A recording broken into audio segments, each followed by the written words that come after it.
Stéphanie est en état d'hypnose et elle connecte avec une énergie de pureté très élevée et on va demander s'il y a des suggestions, des conseils pour aborder cette rentrée actuellement qui est un petit peu lourde pour tout le monde. Il y a quelque chose à nous dire par rapport à l'expérience qu'on fait sur cette terre actuellement, présentement, où les énergies sont un peu lourdes, c'est un peu difficile pour tout le monde. On sent vraiment comme une espèce de chape de plomb en ce moment sur beaucoup de choses sur la terre, mais c'est très lourd, ça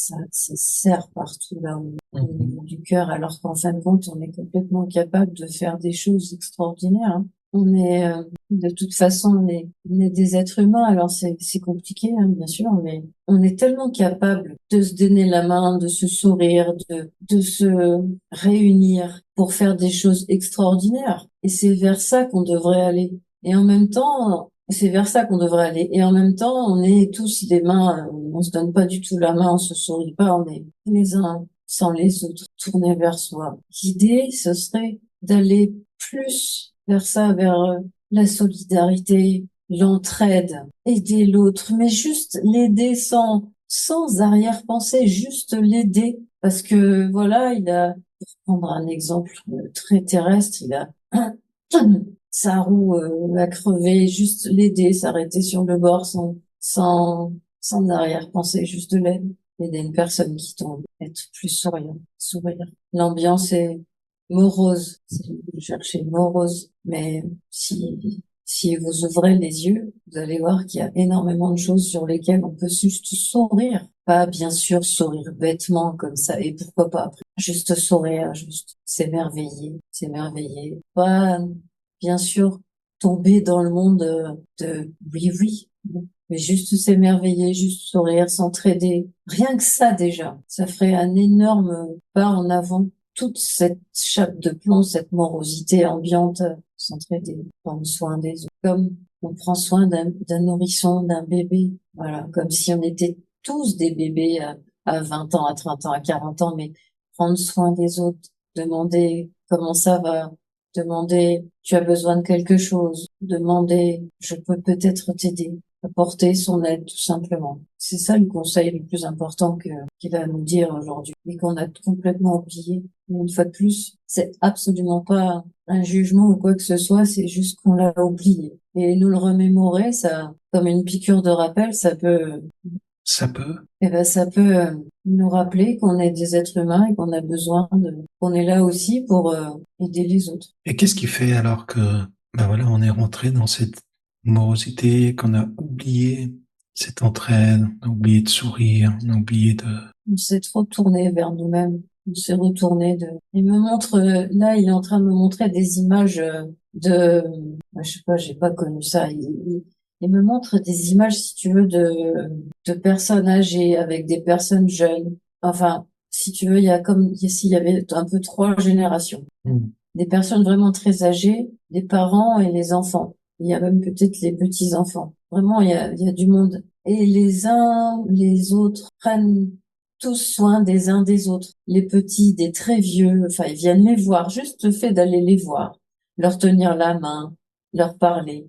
Voilà, rien que ça, ils me montrent ça. Et les petits avec les parents et les parents avec les grands-parents et les grands-parents avec les arrière-grands-parents. En fait, ils me montrent que cette vie de ensemble, c'est ça le vivre ensemble. Que les générations, ok, c'était pas tout merveilleux, hein, bien sûr, mais ils savaient s'entraider. Et le fait, et ça, on a perdu complètement ça, on s'est tourné vers nous-mêmes. Il n'y a plus l'entraide, il y a plus cette envie, il n'y a plus cette aide. En fait, on est devenu égoïste, Mm. trop égoïste. Mais une fois de plus, il me le dit à chaque fois, c'est pas un jugement, c'est une constatation. C'est comme ça, il me dit, qu'est-ce que c'est être heureux? C'est quoi le bonheur? Qu'est-ce que c'est être heureux? Il me dit ça. Si tu poses la question à différentes personnes, elles vont avoir un concept. Bien pour certains, le bonheur, être heureux, ça va être un concept. Mais il y a beaucoup de gens qui sauront même pas te répondre à cette question. Mm. On a perdu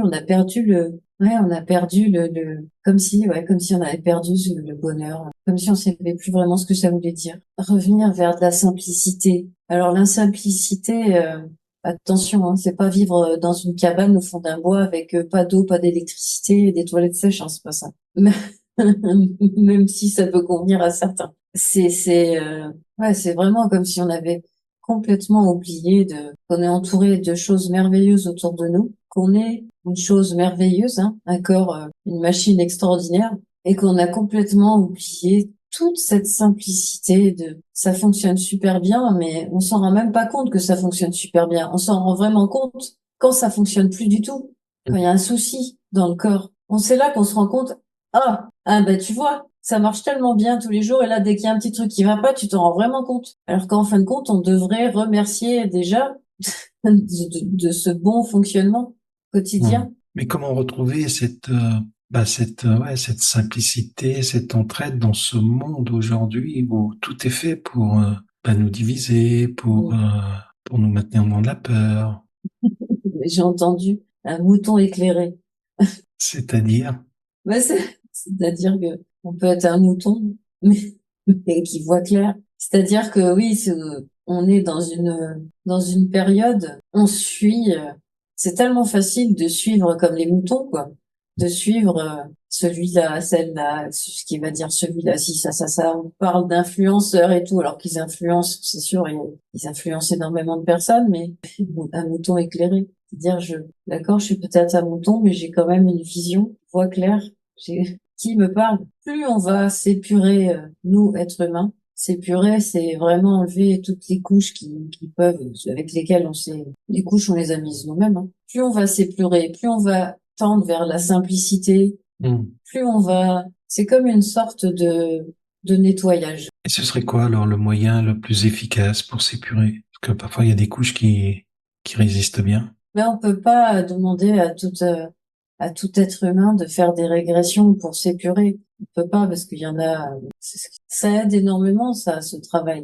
Et est-ce qu'il peut donner un coup de main, une aide pour nous aider justement, ceux qui écoutent, à être davantage dans cette simplicité? Parce que le concept, oui, il est tellement évident, mais l'application est tellement compliquée. On est comme on est. On est un être humain, voilà, on est une personne, on a un caractère, on a une personnalité, Mhm. l'idée, ce serait de mettre, de faire quelque chose, de faire. Oui, c'est faire quelque chose, pas tous les jours, mais dans la semaine. Quelque chose pour révéler plus, l'être qu'on est vraiment, l'être spirituel. Quelque chose peut-être de spirituel. Alors ça peut être juste s'asseoir, méditer, ou ça peut être juste, connecter avec nous, élever son taux vibratoire. Ça peut être juste aussi aider une personne. Ça peut être, aller dans, je sais pas, un hôpital, tenir la main d'une personne malade. Ça peut être faire quelque chose, oui, parce que c'est faire quelque chose qui n'est pas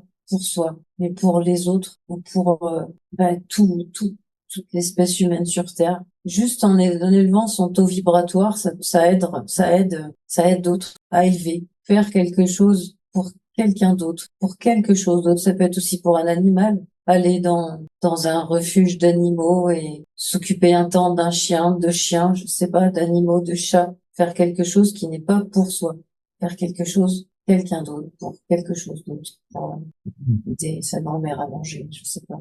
Faire ça Ouais, tous les temps de temps, il n'y a pas vraiment de notion de temps. Je dis semaine, mais ça peut être, voilà, donner du temps pour aider. ouais, si je comprends bien, donner du temps sans rien attendre en retour. Ouais. Oui, oui, c'est ça, c'est